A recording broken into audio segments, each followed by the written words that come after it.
Hello and welcome to my version of a Project Zomboid survival guide. I'm here to help you learn how to do the very basics of Project Zomboid and maybe in the future teach you more, depending on how I feel.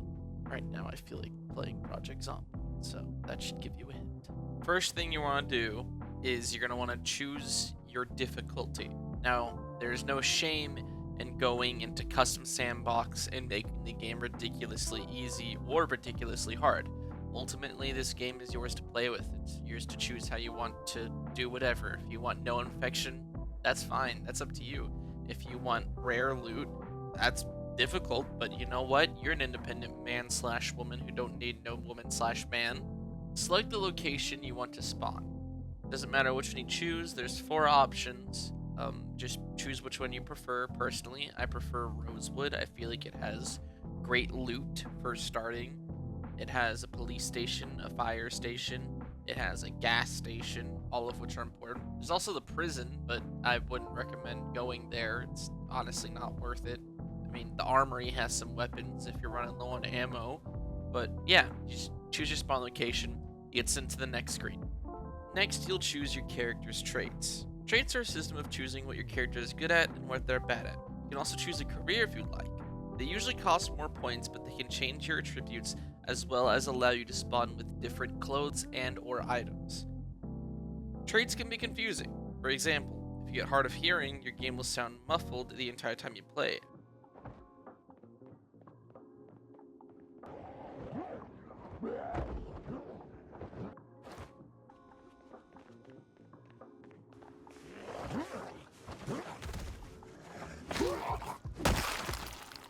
If you choose overweight slash underweight, you can get rid of those defects by gaining or losing weight respectively. My advice for traits is to choose easy to counter or temporary traits. Some mods for the game have traits that can wear off, like starting with nothing or starting wounded. For the base game, I'd choose short-sighted. You'll spawn with glasses, which should counter short-sighted, making it void. Then I'd choose overweight. You can lose weight and gain your physical skills back. And the reason why I choose overweight and not underweight is because it is much easier to lose weight in the game than it is to gain weight. After you create your character's traits, you'll be sent to create your character's appearance. Once you finish that, because it's not important to the overall gameplay, you can get into the game. First things first, familiarize yourself with the controls and menu system. It can be intimidating at first and confusing for sure, but once you sit there and play around with it, right-clicking things and such, you get the hang of it. Don't forget to locate your inventory and health menus and putting them wherever you'd most like. Of course, you can close both at any time. The inventory key is I and the health key is H. Those are the 2 most important menus of the entire game. Next, you'll want to focus on your needs and how to fulfill them. First thing you want to do is either find or get your water bottle and fill it with water from any sink, bathtub, toilet, whatever holds water. Make sure it's pure water and not dirty water though. Dirty water can poison and kill you. Next, you'll want to find a can opener. That's the basic supplies you'll need for keeping yourself not dead. Now, eventually, water will shut off, so you can't go to a sink every time. But you should be able to craft a homemade rain catcher pretty easily at that point. It's not hard. So, you've solved your eating and drinking crisis. Good job. That's pretty good for the short term, actually. Long term, there's going to be more difficult food problems, but for now, you can focus on the actual game. Zombies are everywhere. The woods, the cities, the towns, the houses, the roads, everywhere. You need to arm yourself. Search around your starting house for a valid weapon. Hammer, pipe, axe, cleaver, whatever. And if you can't find a traditional weapon, find a pan, a guitar, anything that can be held and swung. Personally, I'd avoid knives, as stealth is very hard to do in the game, and knives only stab. Stabbing is very ineffective in my opinion. Now, to continue with zombies, they suck. They scratch, they lacerate, and they bite.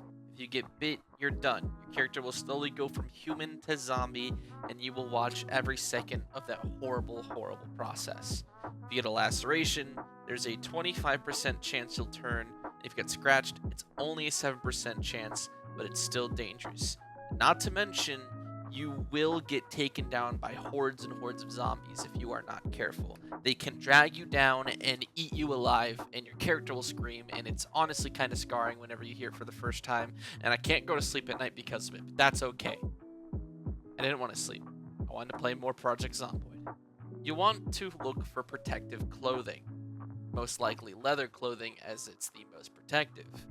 If you chose to spawn in Rosewood, the fire station and the police station are great places to look for good clothing. The fire station will have firefighters' jackets, helmets, pants, and military boots, all which provide great protection. And next to that is the police station if you choose to go there, and you can grab bulletproof vests, which give you 100% protection, I believe. I could be wrong. If I'm wrong, I'm showing it now and I'm crying and editing. Now that you've gotten yourself all geared up, keep noise to a minimum. Generators are loud but necessary in the long run. Refrigerators are surprisingly important. Make sure your generator isn't placed where a lot of zombies can hear you. Next, avoid guns. Now, I've learned guns can be kind of a controversial topic. Some people love them. I personally don't see a use for them. They have some uses, I guess, clearing hordes, but once you fire, you're going to attract even more zombies and probably make an even bigger horde unless you have endless amounts of ammo. Now you're all geared up, you're fed, you're watered, you've maybe got a couple of zombie kills under your belt. So what's next? Kill the entire Nox population of zombies? Clear out the prison? Maybe. The next part is up to you, really. As with any good roguelike or any good survival game, Project Zomboid is not about one simple goal other than surviving. It's about a bunch of little goals that lead up to that surviving, which I think is what makes it one of the most fun games I've ever played. And whenever you die, you're kind of blessed with the chance to get to try again, as well as cursed with the knowledge that you just died after spending an entire month clearing out the Nox prison, and you got bit by a zombie in the woods, and you cried about it to your girlfriend at night, and it hurt. It hurt a lot. It really hurt. But slowly you'll get better as you improve your skills while playing the game. You'll learn new things, and maybe I'll even make more videos to help you learn from, going over skills and specific skills. I don't know, base ideas, base strategies. I don't know. I just want to say that this last part was very much improvised. The rest was kind of scripted. That's why it's so bad. Okay, thank you. Bye.